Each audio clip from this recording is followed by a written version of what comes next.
yourself for the record and your recommendation. Thank you, Mr. Chairman. King Gaines, Deputy Director, Arkansas Economic Development Commission. I'm Brian Scoggins. I'm Director of Business Finance for AEDC. Wayne Anderson, I'm General Counsel of the Arkansas Development Finance Authority. Cheryl Schluterman with Arkansas Development Finance Authority. Chair Bowden. Thank you, Mr. Chairman.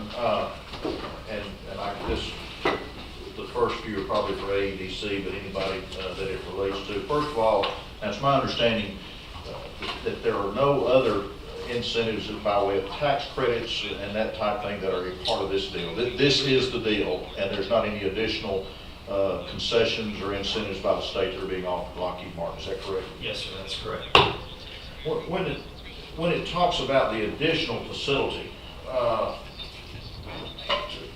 and I know there's definitions in here, but tell me what that refers to. It's got the main facility of the project, and then talking about additional facilities. Yes, sir, Senator. On page 7 of the agreement embedded in the report that we provided you all, that's probably the best breakdown that you have. The project is the new project. That's the project that we're asking you all to act upon.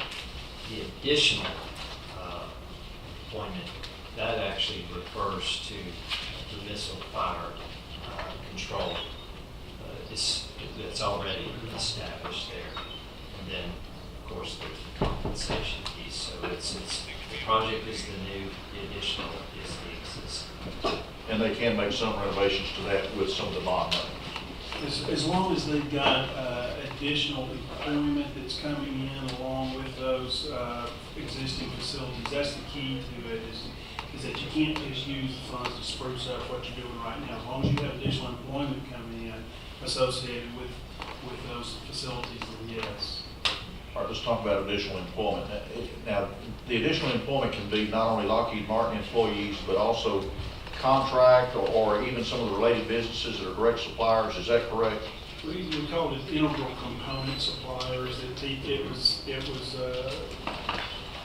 idea is that Lockheed may not be doing all of this on their own, but they may have, for some of their very key component suppliers, be able to include those within, as long as they're in that area, then they can include those within their scope of employees that they count as a credit against any potential clawbacks that are there. But then, if they could count some of those employees that were of a company that was doing integral components, then that company couldn't get additional credits from the state. That's correct. BAE Systems is a good example. That will be a primary contractor of theirs, but for all intents and purposes, it will look like Lockheed Martin employees, but they will count towards their FTE. Can you give just a quick overview of the clawback? I know we got a 25-year commitment and how that's calculated. I know you got a certain percentage for the employees, a certain percentage for the investment in the project, and then you've got formulas that I guess prorates it down per year, and then you got a certain amount allocated to each of those. In lay terms, can you tell us how that clawback works? Well, you explained it pretty well just then, is that we've kind of set it up. Keep jumping here as I'm in charge. I had that problem, but you kind of set it up as annual tests, and so each time they pass a test and there's no employment, that's considered earned. And then we divided it up in between the number of employees that are going to be with the project, the number of employees that are going to be with the existing facilities, and then the wages associated with the new employees.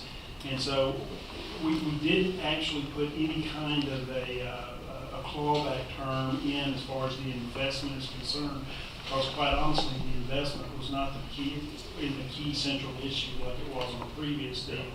This one is totally a job creation kind of project. So we've tried to set it up to where, in difference to the other project that we did. This one, we set up more of a penalty or a higher weighted average in the penalty to the number of employees, because while the wage is good and the wage is in excess of the average of the state, it's not so far in excess of the average of the state that we felt like that the numbers were, because in those econometric models, you get more bang for the buck when you're measuring off of head, number of people that are out there, more so than you do with the wages that they earn at some level. We felt like this level deserved more emphasis being placed on the number of heads that are out there working on a full-time basis. But you explained it about as well as you can when you set up an equal pass-fail tests for 25 years.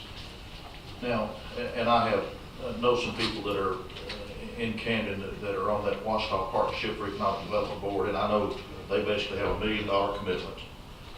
Now, it talks about Calhoun County issuing some industrial development revenue bonds. I mean, what's the dollar amount? What's it expected that Calhoun County is going to do? There's nothing firm or final, Senator Malik. So they have certainly expressed their interest and their willingness, but Lockheed Martin isn't completely clear on whether or not they would ask the county to issue bonds related to this project. If they don't, and I know a lot of times when we have IDR bonds, then we have where you don't have to pay the property tax. In lieu. But then you may negotiate an in lieu payment, which that talks about that if they do the IDR bonds, Yes. that they would do an in lieu payment of not less than 35% of what the tax would have been otherwise. If they don't do any IDR bonds at all, will they pay full property tax? Full property tax. Everything, school. So Hampton School hopes they don't do one. Yeah. That's what I've been on today. I've already got them once today.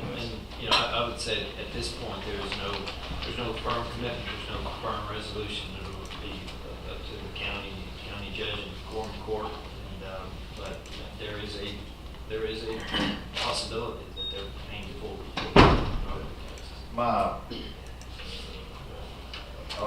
have a comment on the training that we've discussed before, and I may have a couple questions for Ad, but it's okay, Mr. Chairman.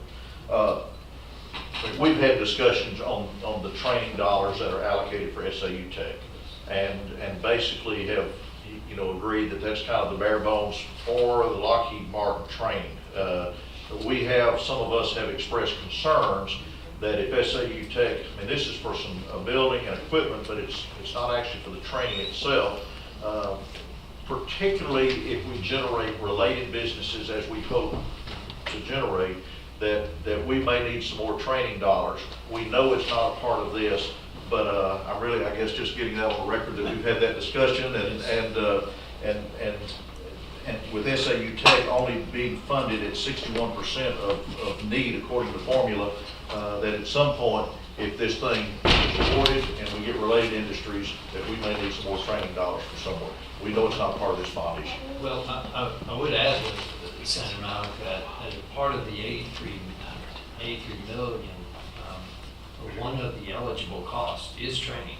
So if Lockheed Martin decides to direct part of that towards that, that's at their discretion now that the earmark 1.645 is strictly for the equipment. But so Lockheed Martin is clear they will incur that piece of it. I mean, when SAU Tech trains prospective workers, somebody's going to pay them for doing that training. Yes, and the delivery, Lockheed Martin understands that's on them. Okay. Yes. On the bond issue, do we know yet whether it's going to be 15-year, 20-year call feature, or is that just kind of depending on market at the time and looking at different options? Yes, it depends on the market at the time. I'm talking to our financial advisor, trying to find the best possible cost. Now, I know you all keep RFPs from various underwriters. What's your process of selecting the underwriter, trustee, and I mean, I know there's pretty good amount for just issuance costs, and I understand that, but tell me what process you go through on selecting the underwriter, trustee, and that type of thing. We send out the request for proposals, and we have a deadline on them. We get those in, we analyze the cost. I mean, cost is a big issue with underwriters. We look at if they have an Arkansas presence, their past performance on prior issues that we've dealt with them before. Lane, can you add anything that? No, I mean, we RFP each professional separately, as you know.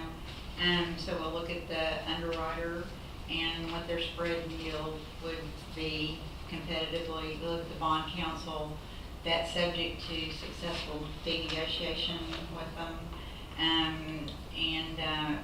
We look at the trustee and their fees. So it's three separate RFPs, although it's So for one. you make an active selection for each one, for bond counsel, Yeah. underwriter, and trustee? Yes, And we bring a recommendation to our board who actually makes the final Right. decision. Mr. Chairman, that's all I think I have right now. Thank Mr. you. Johnson? Whenever Senator Knight was talking about the contractors being part of the numbers, is that only allowable if they're on-site? Or is that off-site contractors outside of the state of Arkansas is allowable in the numbers? They have to be within a 125-mile radius in state. We fully expect that the vast majority of all of the employees that will be counted as FTEs, the vast majority, if not all, would be under roof. But they have asked, in the case of a specific part or service or something that they would be committed to long term, that they would have that liberty of going outside of the Highlands Industrial Park, so that in the case they wanted to locate in Sheridan, and there was a specialty service for the company, but it couldn't be if this company's employing 25 people in Sheridan, they couldn't count those. It would have to be new FTEs, and they would have to be strictly contracted to the project, and the wage compensation standards would have to be high. So we anticipate that the vast majority, if not all, would be under roof or within very, very close proximity, but they have asked for that allowance, given the rural nature of the area. They showed the map before we go, it goes way on the people's screens, and up in there with 125 miles. So it's a lot of counts. Mayor Johnson, anything? Any other questions? I might go, but, I mean, just confirming, I mean, of course, we all hope this contract is awarded, and that it goes through. If it is not, or even if it was and there was an extended protest, if everything's not finalized by next March. March 16th. Yeah, of 16, then the state, it has an out. Well, we have now, the governor, senator, and the speaker may decide on the extension, and they're that close. And, I mean, I've read through the economic analysis. I do think particularly if we get related industries, as we hope, that it is in fact a conservative analysis. Do you agree with that? We're representing the minimum, and we believe that's what IHS presented, and IHS's report, the FNA, ours is only the new jobs, and we're speaking about 589 new jobs. Well, their missile control operation has been there almost 40 years. To be able to give that a 65-year life in the grand scheme of any industry, the idea of our defense industry is really, it's just really a nice bonus to this entire project. But there again, the report just speaks to the new, admin. Mayor Clark? Yes, I asked earlier about the worst case scenario. The we're talking about an $87 million investment, right? I got that right? 83 million plus. Now this 87 million, just, we'll do this for dummies, so that I will understand it. 87 million, we're investing that amount of money, or we're doing the bonds for that amount of money and paying the interest? Which, Well, it's essentially a grant. It's an $83 million grant, direct grant, reimbursable to the company, 1.65 for the training equipment, and then I think we rounded high on the insurance costs. so we're granting our cost is going to be 87 million. Up to. 287. And the worst case scenario is if we ended this after 9 years, because, the clawback, I know Lockheed Martin is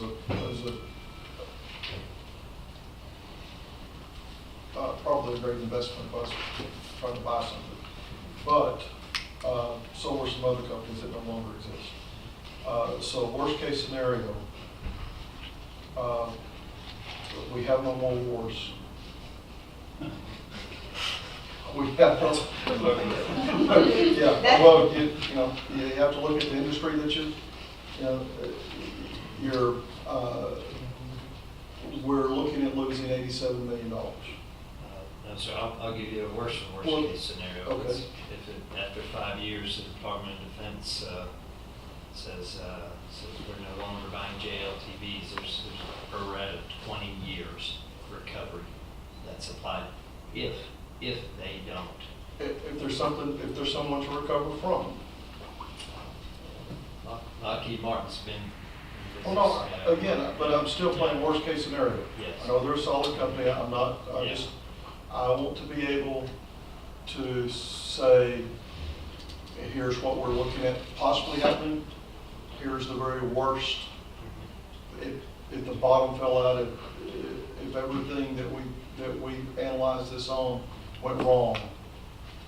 Because right now I'm looking at 87 million. If I'm not incorrect, there's almost 3 million, 2.75 million in Arkansas.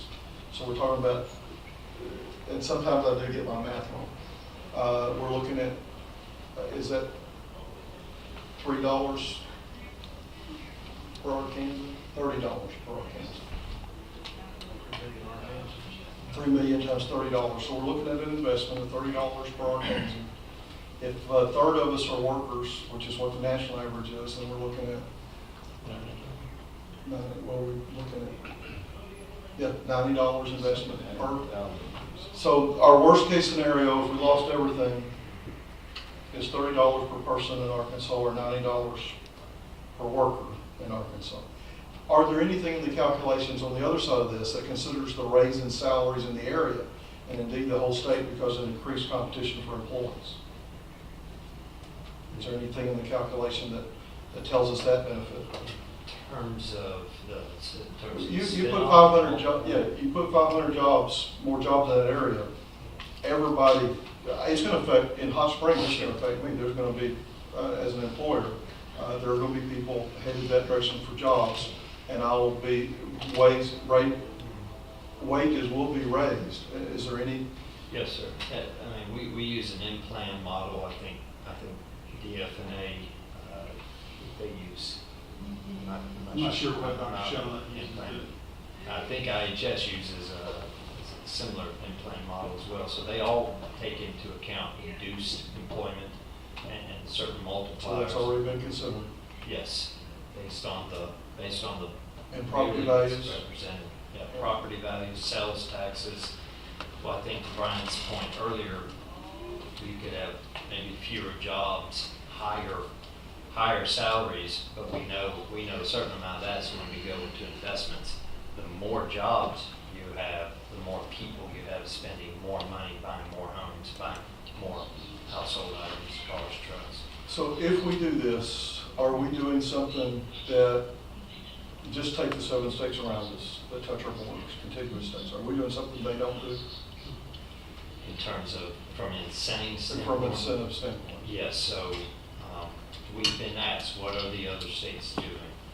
And 99% of the companies that we work with, we would never disclose if not for an Amendment 82 requirement to bring this before the legislature. So we can only assume that Indiana and Wisconsin are working as confidentially with AM General and Oshkosh just as we would any other company. And unless they have to bring something for public approval, we would not be privy to that, Senator. So but from your experience, if we want to bring 500 jobs to Arkansas, this is what we have to do. Absolutely, yes, sir. Yes, sir. This is the scale level. Any other committee member have a question? We did not have time to sign up for anyone to speak for or against. Is there anyone in the audience that wishes to speak for the bill? Is there anyone in the audience who wishes to speak against the bill? Secretary Malik, do you have a question? No, motion for time, we can close. Secretary, would you like to close your I'm bill? closing. Secretary Malik? Move it back. Second, move. Motion and second for due pass. All in favor say aye. Aye. All opposed? It passes. We're adjourned. Thank If it's on anything called for, I hope they don't answer.